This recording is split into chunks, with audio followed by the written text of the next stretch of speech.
पाकिस्तान ने यह बात स्वीकार कर ली है कि उसके नूर खान और शोरकोट एयरबेस भारत ने ऑपरेशन सिंदूर के दौरान तबाह कर दिए। आतंकी मुल्क ने यह भी माना है कि सीज फायर करवाने के लिए वो न सिर्फ अमेरिका के पास गिड़गिड़ाते हुए गया था, बल्कि सऊदी के सामने भी हाथ पैर जोड़े थे। आप खुद देखिए, ये सब बातें पाकिस्तान के उप प्रधानमंत्री इशाक डार स्वीकार कर रहे हैं। 2:30 बजे फिर वही हरकत कर दी कि जी नूर खान एयरबेस पे, शोरकोट एयरबेस पे, 2 एयरपोर्ट्स पे उन्होंने फिर अटैक किए उसी रात को, 6 और 7 की दरमियानी रात को।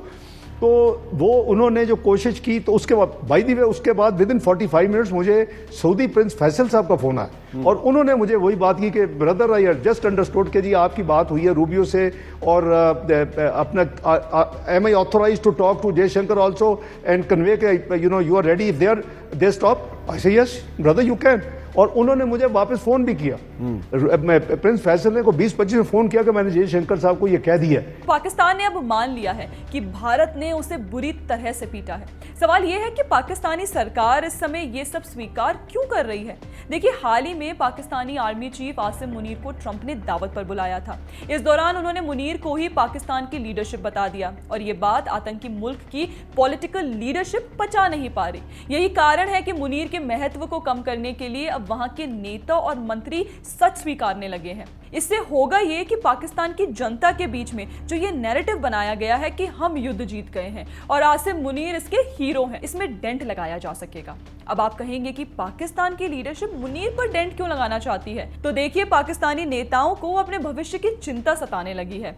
दरअसल एक समय के बाद अमेरिका के ऊपर यह दबाव बढ़ेगा कि वो पाकिस्तान में चुनाव करवाए और डेमोक्रेसी को स्थापित करे। अगर ऐसा होता है तो अभी जो दल सरकार में है उनका क्या होगा, क्योंकि इमरान खान और उनकी पार्टी पाकिस्तान में यह बात स्थापित करने में सफल रही है कि अमेरिका ने मुनीर की सहायता से इमरान को इसलिए हटाया क्योंकि उन्होंने अमेरिका को पाकिस्तानी एयरबेस देने से मना कर दिया था।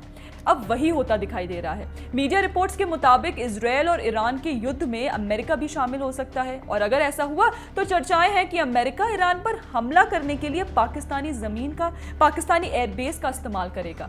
चर्चाएं हैं कि ट्रंप और मुनीर के बीच में इसको लेकर बात भी हुई है। सारा एडम्स नाम से एक ट्विटर हैंडल ने यह बात कही भी है कि अमेरिका ईरान पर हमला करने के लिए पाकिस्तान का इस्तेमाल करेगा। और यहाँ यह बता देना सही रहेगा कि सारा एडम्स को एक पूर्व CIA ऑपरेटिव माना जाता है। अगर ऐसा होता है तो यह बात तय है कि मुनीर ही ये करवाएगा, लेकिन इसकी जिम्मेदारी PMLN और PPP समेत जो दल इस समय गठबंधन की सरकार पाकिस्तान में चला रहे हैं उनके ऊपर आएगी। इसका अर्थ है कि पाकिस्तानी और ज्यादा आक्रामकता से इन दलों के खिलाफ खड़े हो जाएंगे। इस विरोध से बचने के लिए, अपनी राजनीतिक जमीन बचाए रखने के लिए, भविष्य की राजनीति को बचाने के लिए ही पाकिस्तानी लीडरशिप अब ये स्वीकार करने लगी है कि हमारे एयरबेस भारत ने तबाह कर दिए हैं।